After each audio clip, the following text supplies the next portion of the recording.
Bonjour et bienvenue à ce journal de 7h à la une de l'actualité de ce lundi matin.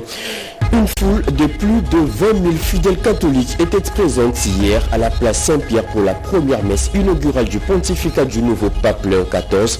Le pape a tracé la route à parcourir ensemble avec tous les chrétiens pour construire la paix. Et à cette occasion, Robert Prévost a reçu tous les symboles et insignes du pouvoir pontifical et a réalisé son premier tour des papas mobiles. Les images à suivre au début de ce journal. Également au sommaire de votre secteur, la saison sèche renvoie au 25 mai pour cette année à Kinshasa. Un retour qui fait déjà craindre le pire. Selon le communiqué du Metelsat de la Metelsat du jeudi dernier, elle sera caractérisée par une forte présence de poussière et des maladies respiratoires. Attention pour les bébés et les plus vieux, il leur faut des vêtements adaptés pour leur protection. Voilà tout pour le titre. Mesdames et messieurs, encore une fois, bonjour et bienvenue à vous sur une région à la radio-télévision nationale congolaise. Je le dis à l'ouverture de ce journal, une foule de plus de 20 000 fidèles catholiques était présente hier à la place Saint-Pierre pour la première messe inaugurale du pontificat du nouveau pape Léon XIV. Le pape a tracé la route à parcourir ensemble avec tous les chrétiens pour construire la paix. Et à cette occasion, Robert Prévost a reçu tous les symboles et insignes du pouvoir pontifical et a aussi réalisé son premier tour du Papa Mobile. D'autres détails avec Fifi Mukundi. Ce dimanche 18 mai, sur la place Saint-Pierre, le pape Léon XIV a officiellement pris ses fonctions avec une messe solennelle marquant le début de son pontificat. La saison sèche Devant une au foule 25 peu mai fidèle et cette une délégation venue du monde entier. Il a reçu les insignes du pouvoir papal, le pallium et l'anneau du pécheur, symbole de sa mission en tant que successeur de Pierre. Dans une cérémonie empreinte de tradition, les rites ancestraux ont souligné la continuité historique de l'Église catholique. J'ai été choisi sans aucun mérite et c'est craintif et tremblant que je viens à vous comme un frère qui veut se faire le serviteur de votre foi et de votre joie.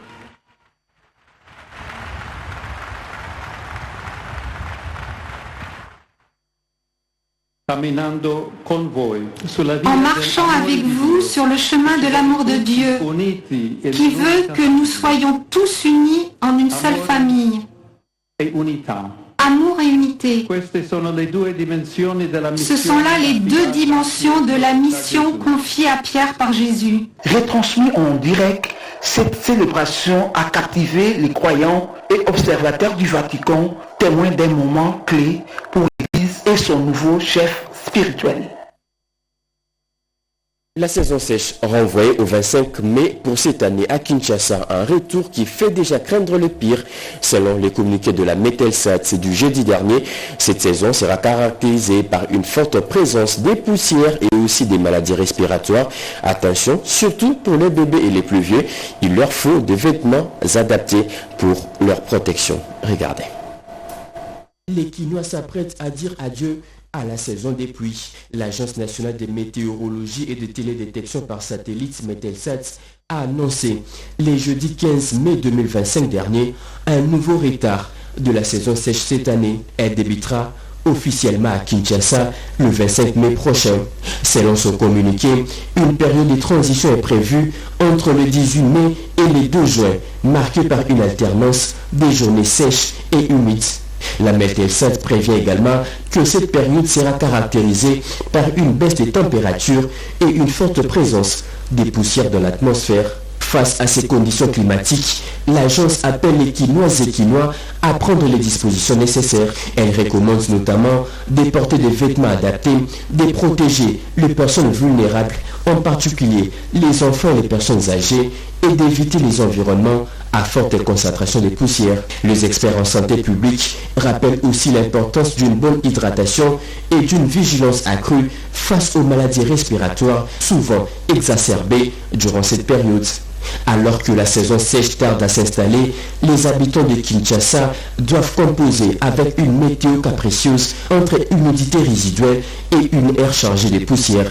Une transition à anticiper pour mieux s'y adapter. Un forum de paix pour faire front commun contre le phénomène Mobondo sera tenu très prochainement dans l'espace Grand Bandundu. L'annonce a été faite par le vice-premier ministre en charge de l'Intérieur lors de son séjour dans la province du Kwango. Sur place, Jacques Chabani a aussi procédé à l'opération Ndobo et vulgarisé le texte légaux des comités de sécurité. C'était bien avant de regagner la capitale Kinshasa. Regardez. Au cours de cette mission d'itinérance, le vice-premier ministre a procédé au lancement officiel de la vulgarisation de ces textes légaux au Congo après la province de Kinshasa, Congo central et le Haut-Katanga. Cette étape importante s'inscrit dans le prolongement du séminaire de formation organisé à l'intention des membres des comités provinciaux et locaux de sécurité venus de 5 territoires du Congo. Pour faire face à l'insécurité urbaine à Kenge, le vice-premier ministre a également lancé l'opération Ndobo, soutenue par une parade policière visant à renforcer le moral des troupes de la police nationale congolaise dans la province. Toujours dans ses attributions, notamment la gestion des catastrophes, Chabani Luko, accompagné du gouverneur et d'autres autorités provinciales, a inspecté plusieurs têtes d'érosion menaçant la route nationale numéro 1 qui traverse la ville de Kenge vers la ville de Kikwit. Il s'est ensuite rendu à l'Assemblée provinciale du Congo où il a échangé avec les députés provinciaux, les encourageant à poursuivre leur mission de contrôle de l'exécutif provincial dans un esprit de responsabilité. Dans la soirée du mardi 13 mai, le vice-premier ministre a accordé des audiences à différentes délégations, le bureau de l'Assemblée provinciale, les députés, les membres du gouvernement provincial, les bourgmestres, les administrateurs des territoires, les chefs coutumiers, les conseillers communaux, les notables de 5 territoires, ainsi que les forces vives de la province, dont la société civile et les confessions religieuses. Clôturant son séjour, le vice-premier ministre a annoncé la tenue prochaine d'un forum de paix pour réconcilier tous les fils et filles du Congo dans le but de faire front commun contre l'activisme des miliciens Mobondo qui menacent la paix et la stabilité de la région. Le patron de la territoriale, à la tête d'une forte délégation, a regagné Kinshasa le mercredi 14 mai, concrétisant ainsi l'objectif fixé pour cette itinérance.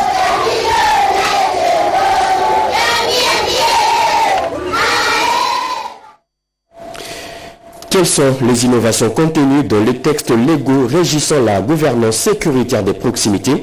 Eh bien, le sujet a été longuement exploité au cours d'un échange entre les bourgmestres de la commune de Mungafula et les chefs des groupements et des villages de cette municipalité. Plus de précisions dans ce reportage de Pascal Chisso.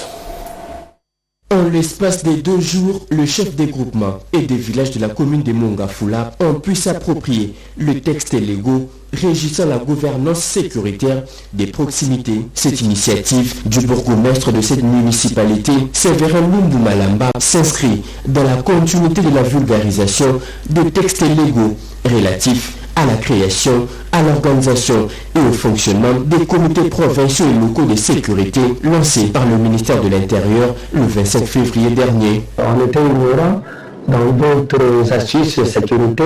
Comment faut-il se débattre dans votre droit, surtout la sécurité du chef de village, du chef coutumier et le chef de groupement, de sécuriser nos territoires, de sécuriser la population et leurs biens. Cette réforme, axée sur la gouvernance sécuritaire des proximités, s'appuie sur les arrêtés 044 et 046 du 4 novembre 2024 qui précisent les mesures d'application du décret numéro 022 du 6 décembre 2022 instituant les comités provinciaux et locaux de sécurité.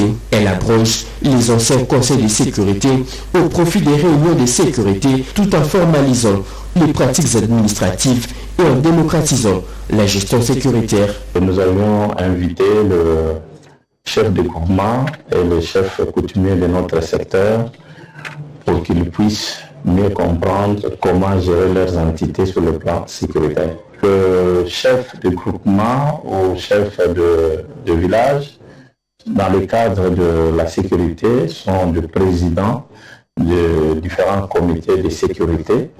Ils gèrent leurs entités et trouver des solutions avec la base. À l'issue de cette formation, l'autorité municipale entend outiller le chef coutumier et des villages afin de mieux lutter contre l'insécurité en instaurant un travail collaboratif et coordonné avec la population. Les nouvelles normes internationales d'audit interne en vigueur présentées hier aux auditeurs congolais, c'était au cours d'un dîner de travail organisé par l'Institut des auditeurs internes du Congo en collaboration avec l'Association des entreprises du portefeuille, comme nous dit Gaëtan Magalano. État de lieu de l'audit interne en RDC, secteur public et privé, thématique au centre de ces dîners de travail organisés par l'Institut des auditeurs internes du Congo en collaboration avec l'Association des entreprises du portefeuille. Présentation de nouvelles normes internationales d'audit interne en vigueur, rôle de l'audit interne dans la gouvernance des entités publiques privées, outils et mécanismes. Les différents orateurs ont égayé l'assistance avant l'état de témoignage de responsables d'organisations du secteur public sur l'impact concret de l'audit interne. Les fondamentaux de l'audit interne, ces modules doivent être suivis dans toutes les fonctions d'audit interne afin de donner la base que les gens doivent avoir pour pouvoir exercer l'audit interne.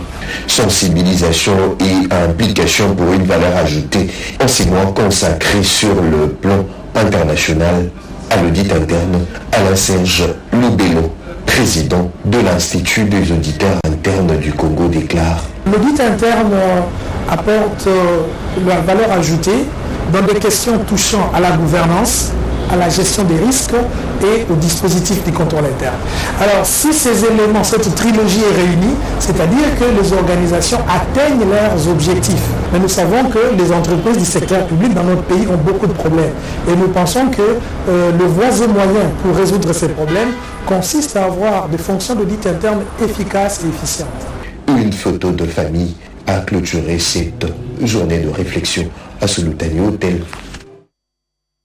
30 ans après, la RDC va enfin faire son retour au Conseil de sécurité des Nations Unies comme membre non permanent. Ce sera l'année prochaine, en 2026 jusqu'en 2027. Et la semaine passée, la RDC a dévoilé les grandes lignes qui guideront l'action diplomatique congolaise durant ces mandats. Une feuille de route présentée au siège de l'ONU à New York par l'ambassadeur itinérant du chef de l'État, Antoine Ngunda. Plus de précisions avec Marie-Chimène Kamoka. Devant les pays membres du Conseil de sécurité des Nations Unies, l'ambassadeur itinérant du chef de l'État, Antoine Ngunda Mangalibi, a saisi cette occasion pour relever les piliers sur lesquels repose le mandat de la République démocratique du Congo au sein du Conseil de sécurité de l'ONU. Ces piliers, a dit Antoine Ngunda, sont fondés sur des valeurs contenues dans la dénomination même de son pays, la RDC, notamment les symboles de la vigilance et pays solutions sur les problèmes climatiques. L'envoyé spécial du chef de l'État, Félix-Antoine Tshisekedi Tshilombo, a souligné que cette ambition ne traduit pas une quête, moins encore un privilège, mais plutôt une volonté d'apporter une voie différente et une vision tournée vers l'avenir. The very name of our country. Mon pays porte dans son nom même cette noble ambition, Congo. Ainsi, Congo signifie en d'autres termes aller vers l'excellence. C'est cette même excellence que nous voulons mettre au service notamment du nouvel agenda pour la paix, de la réforme du système de sécurité collective, de la gestion durable des ressources naturelles et de la transition climatique. Par ailleurs, l'ambassadeur itinérant du chef de l'État, Antoine Ngunda Mangalibi, a salué le travail abattu par des routiniers aguerris pour le type d'entrepreneuriat en diplomatie multilatérale, tous visés, notamment la ministre des Affaires étrangères, Thérèse Kaikwamba Wagner, et l'ambassadeur de la RDC près les Nations Unies, Zeno Mukongongai. Ceci décrit la conscience qui anime la RDC pour le mandat qu'elle va briguer au Conseil de sécurité de l'ONU, a rassuré Antoine Ngunda, ambassadeur itinérant du chef de l'État, Félix-Antoine Tshisekedi Tshilombo. Les jeunes de la ville de Lubumbashi, plus précisément ceux de l'Union nationale des fédéralistes du Congo, appelés au calme et à préserver la paix sociale dans la province du Haut-Katanga. L'appel est de la députée nationale Mireille Massango Bibi Moloko, qui est aussi présidente de l'UNAFEC. Un appel lancé à la suite d'un accrochage observé entre les jeunes de ces coins au sujet de la gestion des parkings et arrêts des bus. Regardez. Une altercation éclate entre plusieurs jeunes issus des différents horizons à Lubumbashi. À la base, la gestion des parkings et arrêts des bus au centre-ville. Les tensions sont montées, frôlant les drames avant que des appels à l'apaisement ne se multiplient pour établir totalement de l'ordre. Parmi ces voix, celle de la députée nationale Mireille Massango Bibi Mouloko en séjour à Lubumbashi, sa circonscription électorale. La présidente de l'UNAFEC a à cette occasion exhorté les jeunes de son parti également impliqués dans cette altercation à faire preuve au calme. Dans toutes les communes, tous les quartiers, il y a des infiltrés parmi nous. Je vous exhorte de les dénoncer. Mireille Massango Bibi Mouloko a ensuite condamné avec fermeté les manœuvres occultes visant à ternir l'image du parti du patriarche Antoine Kyungu Wakumwanza d'heureuse mémoire.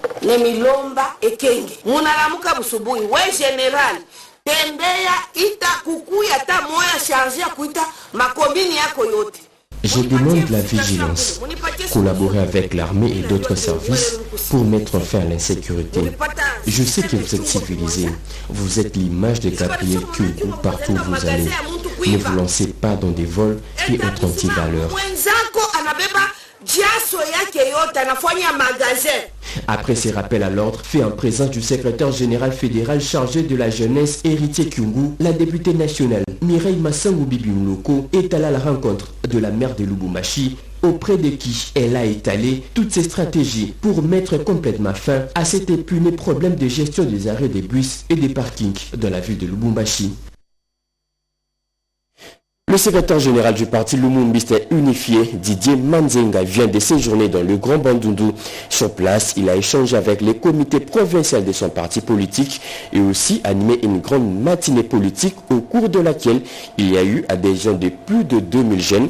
Willy Atunakov nous fait un récap de toutes les activités menées sur place par Didier Manzenga. Regardez.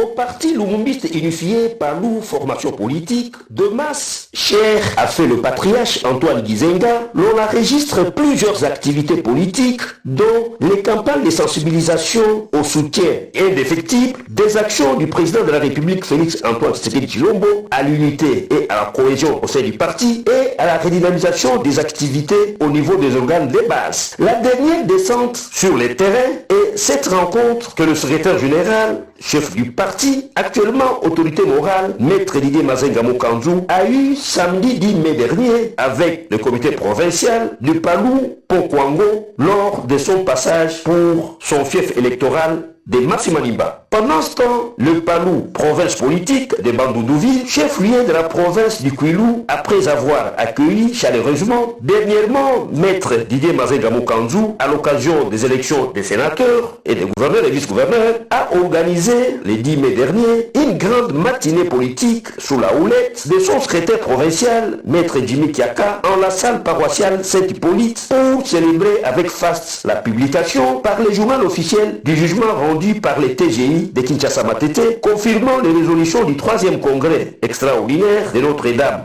de Fatima, désignant ainsi Maître Didier Mazenga Mokanzu comme secrétaire général et chef du parti, l'unique donc habilité à pouvoir engager cette formation politique membre de l'Union sacrée de la nation. C'était à la grande satisfaction des cadres, militants et sympathisants du Palou. Occasion également pour les coordonnateurs de la jeunesse du Palou de pouvoir présenter son bilan à mi-parcours, jugé satisfaisant avec à la clé l'adhésion massive de plus de 2000 jeunes, rien qu'au cours de cette année 2025, et de présenter également son nouveau comité de coordination issu des élections libres, transparentes et démocratiques. Une première donc dans l'histoire de ce parti politique vieux de 60 ans qui renaît de ses cendres lentement mais sûrement depuis la disparition de son fondateur Antoine Gizenga à travers la République et plus particulièrement dans l'espace Grand Bandundu sous l'impulsion de Maître Didier Mazenga Mokanzu, son leader politique. Le Cameroun célèbre demain 20 mai son indépendance et la diaspora camerounaise vivant à Kinshasa a déjà commencé la fête. Hier, 2 matchs amicaux ont été organisés entre les juniors de la RDC et du Cameroun. Aussi, une messe est prévue dans les heures qui suivent. Plus de précisions avec Gaëtan Magalano et Bijoué Kamba. Le drapeau camerounais va flotter avec fierté. 6 20 mai à l'occasion de la célébration de la fête de l'indépendance. Pour cette année, la représentation diplomatique de ces pays en RDC a prévu 2 matchs amicaux haut en couleur. Au premier coup d'envoi, le junior du Cameroun ont affronté ceux de la RDC dans une rencontre intense. Les Lions du Cameroun junior ont triomphé sur un score de 1-0, marquant ainsi leur talent et leur détermination. Chez les vétérans, la compétition a été tout aussi passionnante. L'équipe de la RDC a réussi à s'imposer face à celle du Cameroun, remportant la rencontre par un score de 1-0. Ces rencontres sportives sont une preuve de plus de liens de fraternité entre les deux nations. Le sport est un élément important pour marquer l'identité à de et également pour marquer, n'est-ce pas, l'élan de solidarité et de fraternité qui doit unir les peuples. C'est à cela que nous sommes appelés, c'est à cela que nous travaillons en commun et nous voulons que nous témoignons ici par ce discours. En plus de cette rencontre sportive, il y a une messe de l'unité à remettre, n'est-ce pas, tous nos efforts, tous nos souhaitons de dire au Père Créateur, nous confions de nos nations, qui nous aide à les faire progresser vers l'intérêt commun. Pour cette édition 2025, le thème retenu par le chef de l'État Paul Biya est « Armée et Nations Unies pour un Cameroun tourné vers la paix et la prospérité ». Ces messages forts invitent le peuple camerounais à renforcer la synergie entre la population et leurs forces de défense afin de relever ensemble le défi de la sécurité et du développement. Cette célébration a non seulement mis en avant les sports, mais aussi souligné l'importance de l'unité et de la paix pour l'avenir du Cameroun. C'est fini pour ce journal de 17h. Mesdames et messieurs, ce journal a été coordonné par Fifi Mukundi, réalisé par Jonathan Moubalama, Mamita Bangoulou. La partie technique a été assurée par Alain Sodi Anou Mouti. Merci de nous avoir suivis. Prochain rendez-vous de l'actualité, c'est à 13h30 avec Louisette Ntsakala. Mais bien avant, nous vous laissons entre les mains de Yves Sikila, Bénédicte Mabunda, Mélissa Kachama pour la suite de l'émission Le Panier. À demain. Au revoir.